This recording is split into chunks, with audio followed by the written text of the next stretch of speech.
नमस्कार, news capital express देख रहे हैं आप। मैं हूं आपके साथ गुंजन। बुलेटिन की शुरुआत करेंगे बड़ी खबर के साथ। मध्य प्रदेश की राजधानी भोपाल के नरेला विधानसभा से निर्दलीय प्रत्याशी शमशुल हसन बल्ली का आज भी निरंतर जनसंपर्क जारी रहा।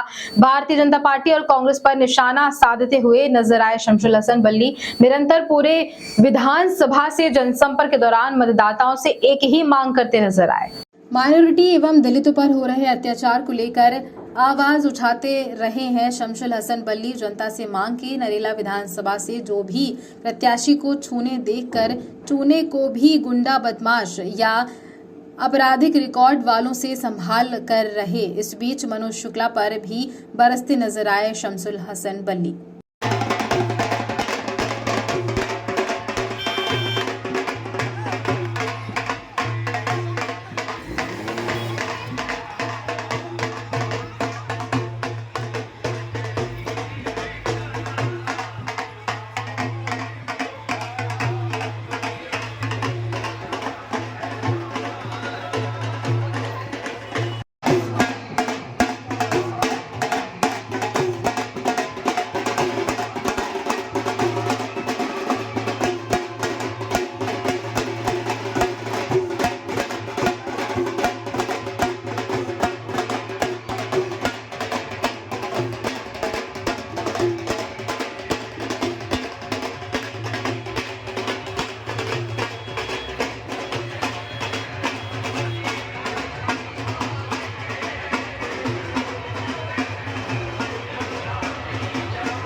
बहुत सारे मिजाज बना रखा है तो ठोकर चाटते हैं।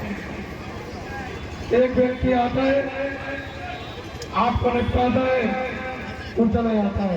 दोस्तों साथियों, मध्य प्रदेश का पहला ऐसा विधायक देखा है मैंने जो पुलिस का मुखबिर है। खुदा की कसम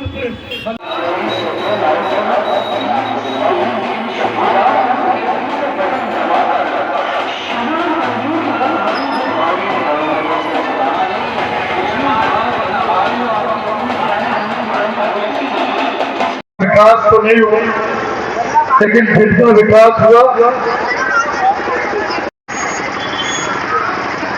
तो सही और गलत के लिए हम लोगों को चुनना है। इसलिए लेकिन मैं आपको बताऊं कि भारतीय जनता पार्टी के विधायक पर जनता ने विश्वास किया 18 साल।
कई लोगों को इन्होंने नुकसान होता है, तो समस्या अपना वोट करें, अच्छा अपना विकास करें।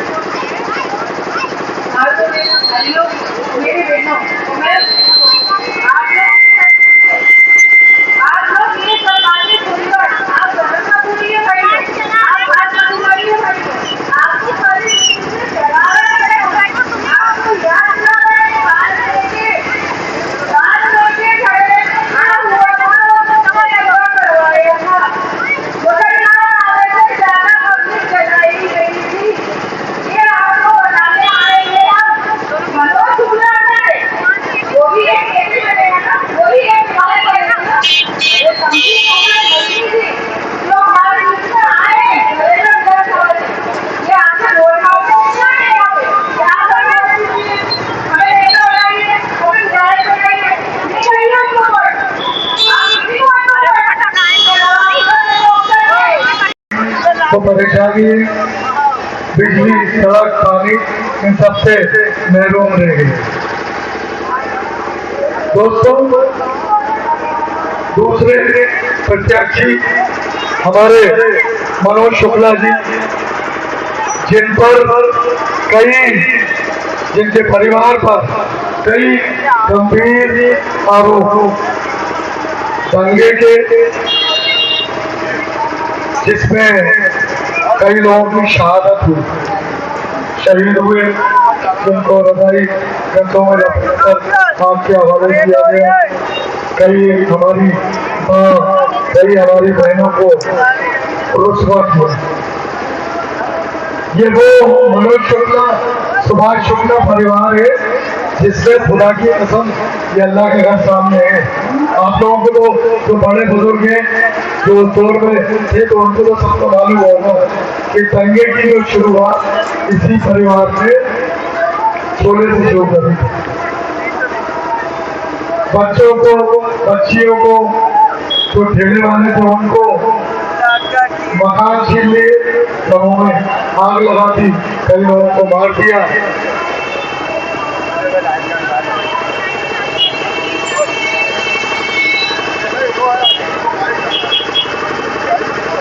ऐसे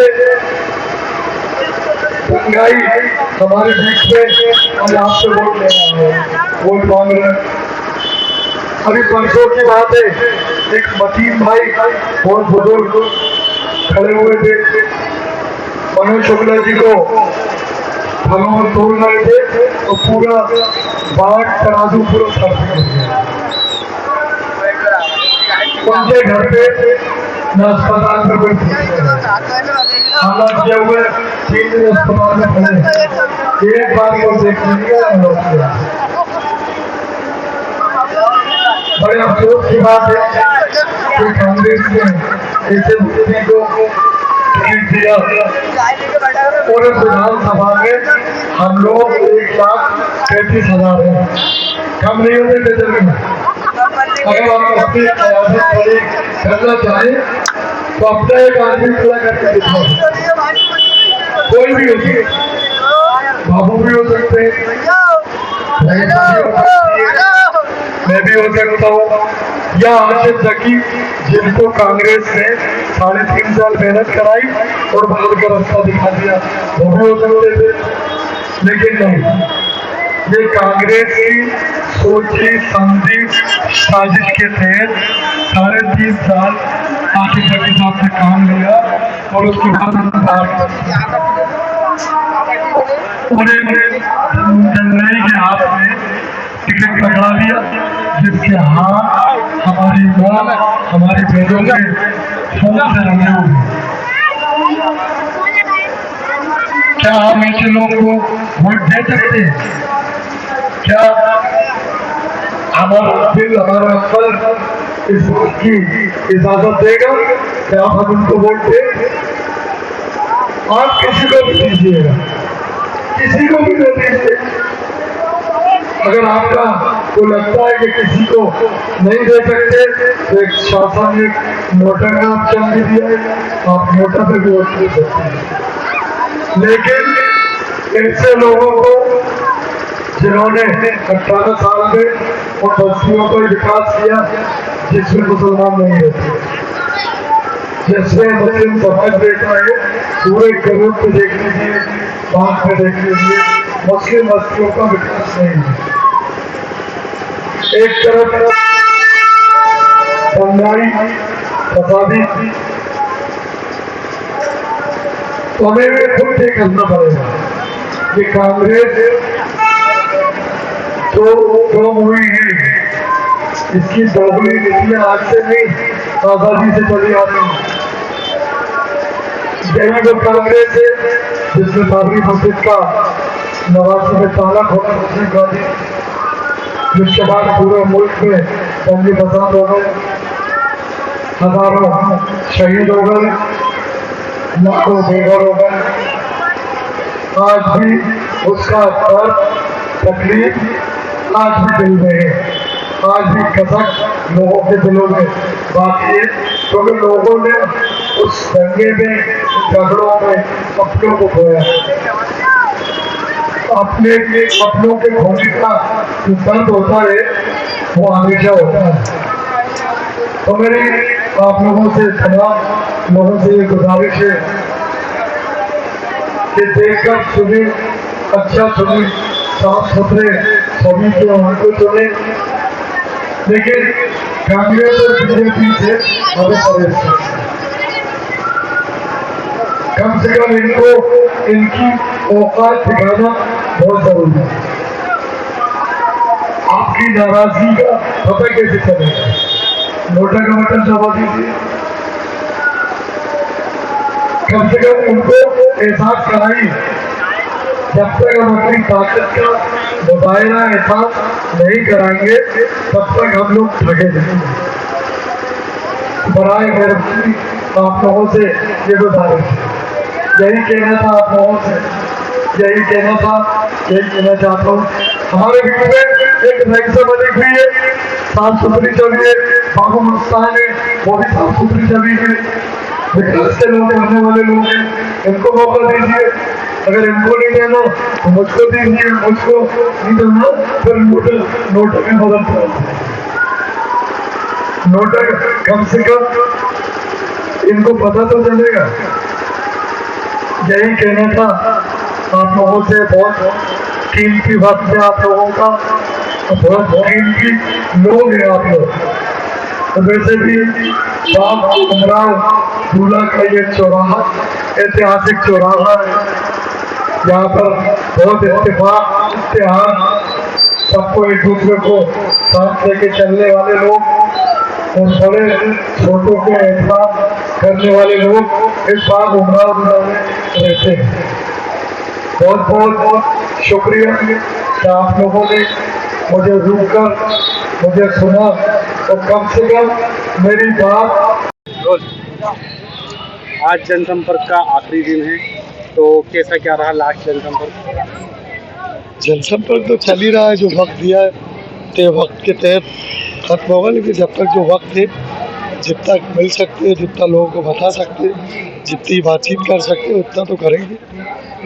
लगातार जनसंपर्क चल रहा है और आपने मुस्लिम लोगों से अधिकतर अपील की है कि कैंडिडेट देखकर चुने। 1,37,000 मतदाता है मुस्लिम, हमेशा मुस्लिम ही वोट देगा। आप मुस्लिम को वोट आप नहीं दे सकते हैं। कम होते हैं 1,37,000। अगर हम यूनाइट हो जाए तो हमें किसी की ज़रूरत ही नहीं है। किसी एक को जिता दीजिए आप, मुझसे बेहतर भी प्रत्याशी है, रईसा भी है, बाबू भी है और भी लोग हैं, लेकिन ये दो छोड़ दीजिए। एक दंगाई है, एक ने 18 साल में विकास नहीं किया। विश्वास जी पे अविश्वास जनता का, और मनोज किसी से छुपे नहीं है, दंगे के रजिस्टर्ड आरोपी है। मेरे मोबाइल में पूरी डिटेल है कि किसको रज़ाई के गद्दों में बांधकर जलाकर मार डाला, किसकी असमत लूटी, किसके घर में आग लगाई, किस मजलूम के ठेले जलाए। क्या ऐसे लोगों को चुनेंगे? आसिफ ज़की बुरे थे क्या? अगर वो होते यकीनन हम लोग सब उनके साथ होते। लगातार आपने जनसंपर्क के दौरान सिर्फ अपराधियों पर ही निशाना साधा है ज़्यादातर, तो क्या मुख्य वजह होती है? इस पे इमाम मौज़िनों पर तो निशाना साधूंगा नहीं। मंदिर के पुजारी पे बात पे तो निशाना नहीं साधूंगा। जो चुनाव लड़ना है, जो गलत लोग हैं उनका तो बखान करूंगा ना। अधिकतर इस बार देखा जाए तो धर्म के नाम पर रोटियां सेकते हुए कई नेता नजर आ रहे हैं, उनके लिए क्या कहेंगे? जो धर्म के नाम पर रोटियां सेक रहे हैं उनको 3 तारीख को जनता बता देगी। ये 3 तारीख को उनको उनकी जगह, उनका स्थान, ये जनता यहाँ की नरेला के स्थान बता देगी। और यकीनन कुछ नरेला में नया होने वाला है। कुछ देखा जाए भोपाल में कुछ विधानसभाओं से ऐसी भी खबरें आई हैं कि धर्म के नाम पर लोगों को डराया जा रहा है कि अगर तुमने वोट नहीं दिया तो कहीं ना कहीं खतरे। नहीं, नरे मध्य विधानसभा में प्राण का हाथ रख के बच्चों से बच्चियों से कस्में खिलवा रहा है। ये तरीका, इस पर निर्वाचन को एक्शन लेना चाहिए, क्योंकि वहाँ भी दोनों ही दाखिल प्रत्याशी है, वहाँ की प्रत्याशी हमारे साथ भी मौजूद है। तो मेरा तो जनता से, प्रदेश के तमाम लोगों से ये कहना है, वोट ज़रूर करें, क्योंकि मतदान करना ज़रूरी हो, चाहे जो मजबूरी हो। उन मुस्लिम लीडरों के लिए क्या कहेंगे जो किसी एक प्रत्याशी के लिए अपने प्रचार करवा रहे हैं? ये सिर्फ सत्ता के दलाल हैं, सत्ता के दलाल हैं जो मध्य प्रदेश के मुख्यमंत्री शिवराज के तलुए चाट रहे हैं, गृह मंत्री नरोत्तम के तलुए चाट रहे हैं, विश्वास सारंग के तलुए चाट रहे हैं।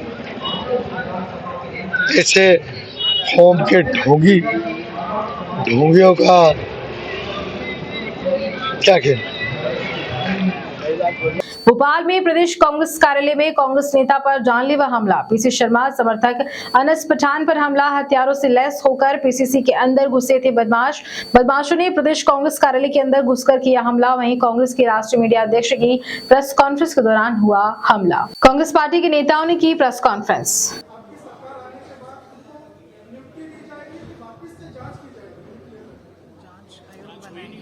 जांच आयोग बनाया था कि हम 30 तारीख तक कर देंगे। आज तक हम इंतजार ही कर रहे हैं। जो आयोग इन्होंने बनाया उसकी रिपोर्ट कहाँ है? हम उसकी इंतजार कर रहे हैं, लेकिन जब हमारी सरकार बनेगी उसकी रिपोर्ट भी आएगी, दोषियों को बख्शा भी नहीं जाएगा और छात्रों और युवाओं के साथ न्याय भी होगा। इससे महिला को पहले मौका दिया। भैया शांति बनाए रखिए, 1 मिनट।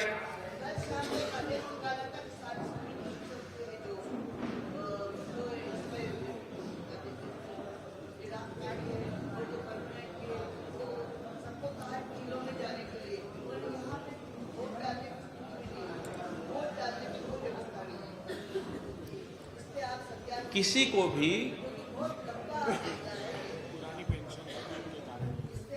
ओल्ड पेंशन की नहीं तो वोट डालने की बात कर। हाँ, तो शासकीय कर्मचारियों को ना ओल्ड पेंशन स्कीम के खिलाफ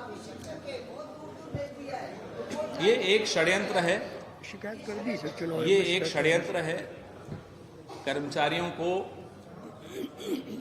अपने अधिकारों से वंचित रखने के लिए एक षड्यंत्र रचा जा रहा है। इस बात का हम संज्ञान आगे तक जरूर शिकायत कर दी सर। इन्हें मालूम है कि सरकारी कर्मचारियों का वोट इनको नहीं मिल रहा, ये इसीलिए षड्यंत्र रचा जा रहा है।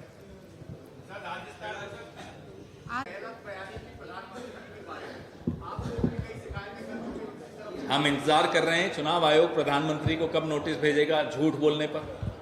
ये आलू सोना वाली बात कर रहे थे ना अभी हमारे वरिष्ठ पत्रकार, हम भी इंतजार कर रहे हैं चुनाव आयोग कब नोटिस भेजेगा और पूरा देश देख रहा है इस चुनाव आयोग की तरफ।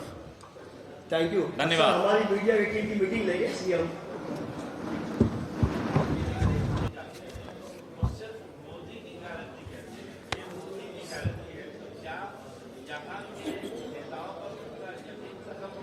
आप यहाँ के नेताओं की बात करते हैं, मोदी जी को अपने कैबिनेट पर किसी को भरोसा नहीं है। गडकरी जी से पूछ लीजिए कितना भरोसा करते हैं मोदी जी उन पर। और तो सुना आजकल अमित शाह जी पर भी कोई भरोसा ज्यादा नहीं करते।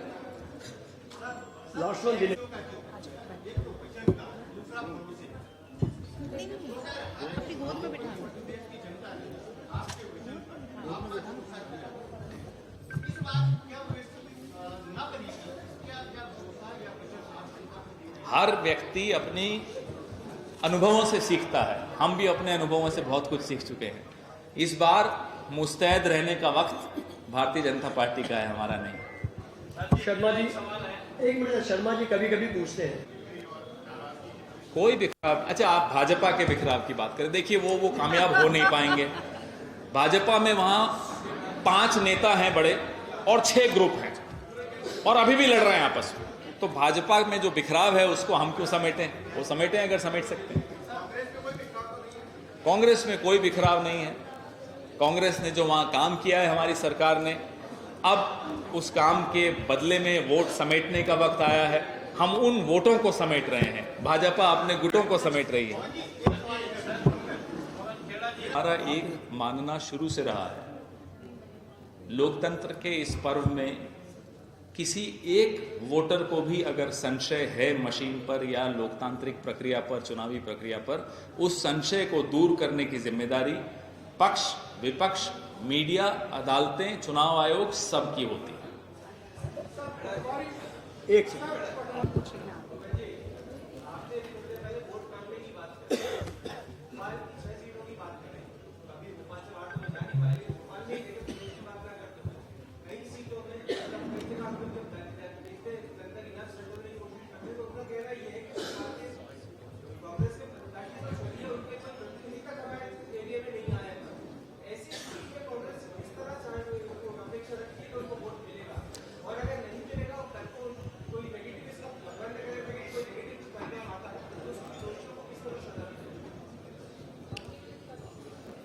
चुनाव प्रचार के दौरान कई बार ऐसा हो जाता है चूक कि कुछ घरों में हम नहीं जा पाते, हमारे प्रत्याशी नहीं जा पाते। प्रयास पूरा रहता है कि हम या हमारे परिवार के सदस्य या हमारे मित्र या पार्टी के वर्कर हर घर पे दस्तक दे सकें, ये प्रयास रहता है। अगर कोई चूक हुई है तो हमारे कार्यकर्ताओं पर हमें इतना भरोसा है कि अगले 48 घंटे में वो चूक पूरी हो जाएगी, ये पूरा भरोसा है।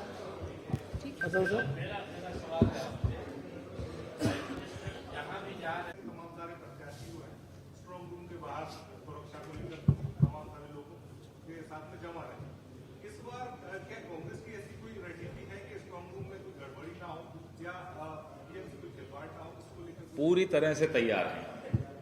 ऐसी मुस्तैदी जो मोदी जी हैरान हो जाएंगे देखकर। और उसके बाद वाले चुनाव में मोदी जी हमसे ट्रेनिंग लेंगे कि साहब मुस्तैद कैसे होते हैं।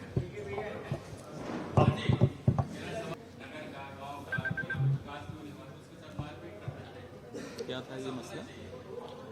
ये मसला मुझे नहीं, इसकी जानकारी नहीं है, तो उस पर नहीं होना चाहिए तो गलत ही है। क्यों होना चाहिए? बिल्कुल नहीं होना चाहिए, लेकिन मेरे को इसके विषय में जानकारी जब पूरी नहीं हो तो उस पर मैंने देखा नहीं, लेकिन बिल्कुल अगर ये हुआ है तो गलत है। दो क्वेश्चन है मेरे। एक तो व्हाट्सएप पे चल रहा है, दो मुख्यमंत्री थे, एक दिग्विजय सिंह जी और कमलनाथ जी अपने दोनों पुत्र को मुख्यमंत्री बनाने की योजना बना रहे हैं। एक बात। दूसरा क्वेश्चन मेरा जो है, मीडिया के साथ पिछले वर्ष भी और इस बार भी चुनाव में विधानसभा में पक्षपात किया जा रहा है। मीडिया वाले चाहे छोटे हो चाहे बड़े हो, विज्ञापन सबको मिलने चाहिए। और कांग्रेस की बात जो है ना, सभी ये पत्रकार वार्ता का विषय नहीं है। नहीं, मैं जवाब बोलो, बोलने दो, बोलने दे दूंगा। सवाल, आप सवाल पूछिए। आप सवाल पूछिए, आप बोलिए। देखिए, जहां आपने जो पहला मुद्दा उठाया कि व्हाट्सएप पे क्या चल रहा है, तो ये व्हाट्सएप पे तो पूरा देश चला रखा है इस सरकार ने। पूरा देश एक सरकार व्हाट्सएप पे चलाती है और व्हाट्सएप पे किस तरह के अफवाहें फैला के देश को चलाने की कोशिश हो रही है, तो उस पर तो आप छोड़ दीजिए। रही बात विज्ञापन में क्या हुआ, तो अगर अन्याय हुआ है सरकार बनने दीजिए, पूरा न्याय होगा।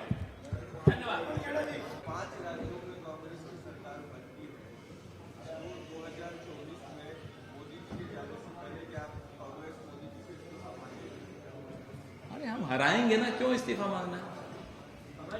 हम हराएंगे। फिर आमिर भाई आप आ जाइएगा, पढ़िए। 2018 में कांग्रेस ने कहा था कि जन आयोग बनाएंगे, भाजपा के भ्रष्टाचार को लेकर वो तो बन नहीं पाया था, तो उसके तमाम सारे आर्गूमेंट दिए गए। लेकिन अभी चूंकि आप दावा कर रहे हो सरकार बनाने का, तो क्या उम्मीद करती क्योंकि भारी बहुमत से सरकार बनने वाली है। हम इस जन आयोग को अपनी प्राथमिकता बनाएंगे।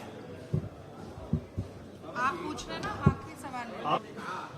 कांग्रेस आलू का महल बनाने का सपना दिखा रही है। आपको लगता है कि प्रधानमंत्री जैसे पद में बैठे हुए व्यक्ति को ऐसे नाजुक शब्दों का इस्तेमाल करना बहुत उस पद की जो गरिमा हुआ करती थी, डॉक्टर मनमोहन सिंह के वक्त एक गरिमा थी, अटल बिहारी वाजपेयी जी के वक्त एक गरिमा थी, उससे पहले तमाम जो प्रधानमंत्री हुए किसी भी पार्टी के रहे हों, उस पद की एक गरिमा थी। माफ कीजिएगा, वो पद की गरिमा 2014 से लगातार तार हो गई, बर्बाद कर दी गई। जो शब्द प्रधानमंत्री के मुंह से निकलते हैं पूरा विश्व सुनता है, और बड़ी शर्म आती है कि इस बड़े देश के प्रधानमंत्री, 2 बार चुने हुए प्रधानमंत्री इस तरह के शब्दों का इस्तेमाल करते हैं और असत्य बोलते हैं, झूठ बोलते हैं। प्रधानमंत्री को शोभा नहीं देता। आलू से सोना बनाने वाली बात प्रधानमंत्री की खुद की बात थी, अपनी बात थी। तो हमारे जो मित्र व्हाट्सएप की बात कर रहे थे, ये व्हाट्सएप ने उसको घुमाया, झूठ को सच, सच को झूठ बनाते रहे। प्रधानमंत्री को शोभा नहीं देता कि इस तरह से झूठ का उपयोग करें और इस तरह के शब्दों का उपयोग करें।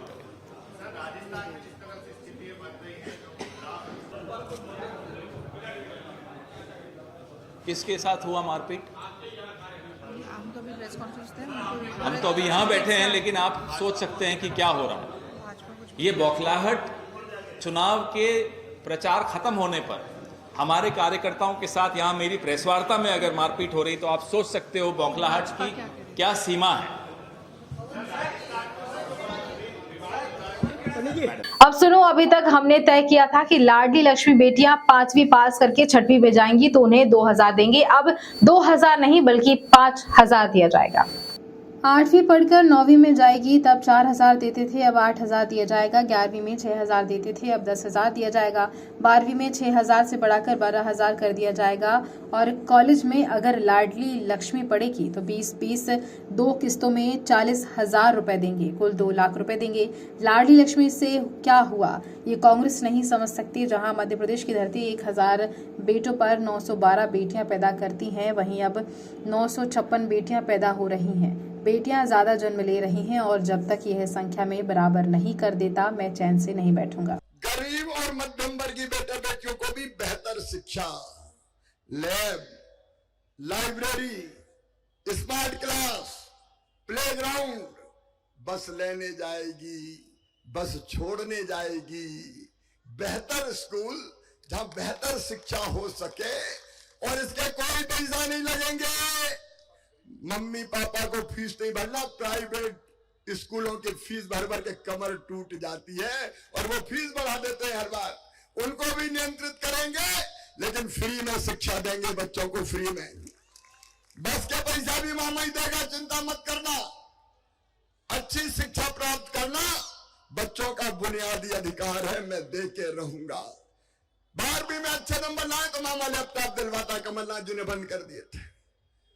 और नंबर 1 2 आए तो मामा स्कूटी भी दिलवाता है, कमलनाथ जी ने साइकिल भी बंद कर दी थी बच्चों की। अभी तक 75% पे देते थे लैपटॉप, अब 60% नंबर भी लाएंगे बच्चे तो मामा लैपटॉप दिलवाएगा। बैनर भाइयों, शिक्षा के साथ साथ स्वास्थ्य भी महत्वपूर्ण है। बीमार हो जाए तो पूरी जमा पूंजी खर्च हो जाती है। प्रधानमंत्री जी ने आयुष्मान भारत योजना बनाई, 3 करोड़ 70 लाख आयुष्मान कार्ड बने मध्य प्रदेश में। प्रधानमंत्री जी को धन्यवाद।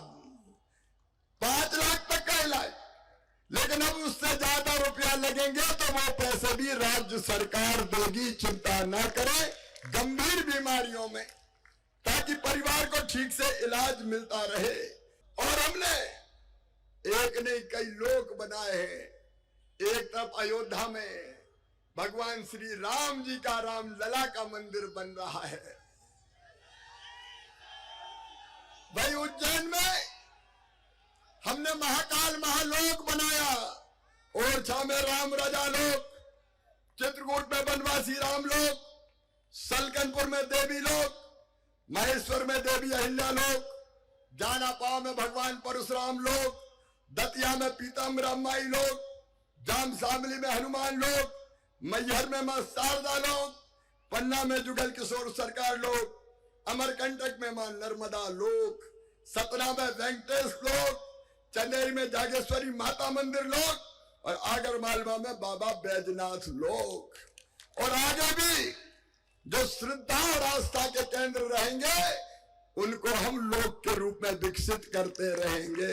अच्छा, एक और लड़ाई करने आई मेरे पास बूढ़ी अम्मा, बहू को दे रहे हो 1250 और हम 600 पे अटके पड़े। तो मेरी बूढ़ी माताओं और मेरे बुजुर्गों, अब 1500 रुपया पेंशन तुमको भी दी जाएगी और तेंदू पत्ते की तोड़वाई भी अब 3000 प्रति मानक बोरा नहीं, 4000 रुपया प्रति मानक बोरा दी जाएगी। हम शहरों का विकास भी करेंगे।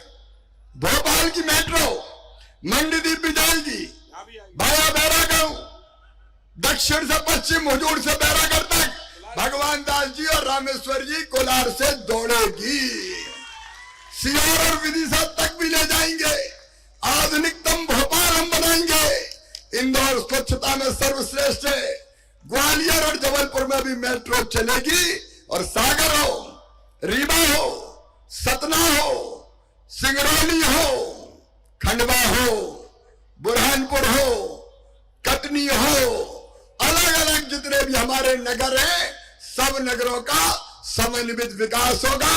एक बात मैं और कहना चाहता हूं, भोपाल में दक्षिण पश्चिम में उनके मकान बने हैं स्मार्ट सिटी में, इसलिए उनके आवास बन के तैयार है, उनको जल्दी आवंटित कर दिए जाएंगे। और दो बातें और, झुग्गी वाले क्षेत्र में जो जा रहे हैं भाई, मकान बना के मकान दिए जाएंगे। और कैचमेंट एरिया के किसान थोड़ा परेशान थे, वो चिंता ना करें, उनको नुकसान नहीं होने देंगे। आजकल तो वो फिल्मों पे बात कर रहे हैं, किसी को जय बना देते हैं। जय बीरू की जोड़ी, धन्नेरी कांग्रेस, क्या जय बीरू आके चुनाव लड़ेंगे? और अभी अभी और उनने 16 के जय बीरू से प्रियंका ने कहा मोदी जी पे तेरे नाम फिल्म बनाओ। वाह मैडम, और कुछ सूझता नहीं है। कमलनाथ कहते हैं मुझे बंबई भेजेंगे। ए कमलनाथ जी, तुमने तो मेरा श्राद्ध ही करवा दिया था। सोशल मीडिया पे डल गया, मामा तेरा श्राद्ध हो गया। मैंने कहा मर भी गया तो राख के ढेर से फिर उठ के खड़ा हो जाऊंगा और अपनी जनता की सेवा करूंगा। आज प्रियंका जी कह रही थी मैं फिल्मों में एक्टिंग करूं। अरे जब तक मेरी सांस चलेगी, मेरी जनता के लिए चलेगी, मेरी जनता के लिए। और मर के फिर भी मैं जन्म इसी मध्य प्रदेश में लूंगा और अपनी जनता की सेवा करूंगा। सबसे पहले मैं उनसे माफी मांगता हूं जिनकी विधानसभा क्षेत्र में मैं पहुंच नहीं पाया। 17 नवंबर को बहुत महत्वपूर्ण दिन है। मैं सभी भोपाल वासियों से यह अपील करता हूं कि अगर आपका नाम वोटर लिस्ट में है तो अपने मतदान केंद्र पर जो मतदाता पर्ची आपको दी गई है उसमें आपके मतदान केंद्र का नाम लिखा हुआ है, उसके आधार पर अवश्य मतदान करने जाएं। खास तौर पर युवाओं से मैं ज़रूर अपील करूंगा जो पहली बार जिनका नाम वोटर लिस्ट में है कि इस मौके को न चूकें और लोकतंत्र में अपनी भागीदारी अवश्य दें। आप सभी को पता है कि वोटर स्लिप के साथ साथ या तो वोटर आईडी कार्ड या अन्य 12 प्रकार के जो कागजात होते हैं जो इलेक्शन कमीशन ने फिक्स किए हैं, उनमें से किसी के भी आधार पर आप लोग वोट कर सकते हैं। केवल एपिक कार्ड ही उसके लिए एकमात्र दस्तावेज नहीं है। मैं उम्मीद करता हूं कि पिछली बार भोपाल जो वोटिंग परसेंटेज के मामले में कम था, इस बार बहुत आगे बढ़ते हुए हम लोग वोटिंग परसेंटेज में नंबर बनाएंगे। दतिया भाजपा की प्रत्याशी व गृह मंत्री डॉक्टर नरोत्तम मिश्रा के समर्थन देने का सिलसिला थमता नहीं दिख रहा है। वहीं डॉक्टर नरोत्तम मिश्रा के समर्थन में मंगलवार को दतिया के व्यापारी सड़कों पर उतर आए। उन्होंने एक विशाल वाहन रैली निकालकर दतिया के सम्मान में व्यापारी मैदान के नारे से शहर गूंज उठा। दतिया शहर के व्यापारियों की यह विशाल महारैली मुख्य मार्गों से होते हुए शहर में घूमी। व्यापारियों का कहना था कि डॉक्टर नरोत्तम मिश्रा जी को जिताना दतिया के भविष्य व शांति के लिए जरूरी है। बता दें आपको कि जिस तरह दतिया विकास की उड़ान भर रहा है, आने वाले समय में दतिया देश का मॉडल बनेगा।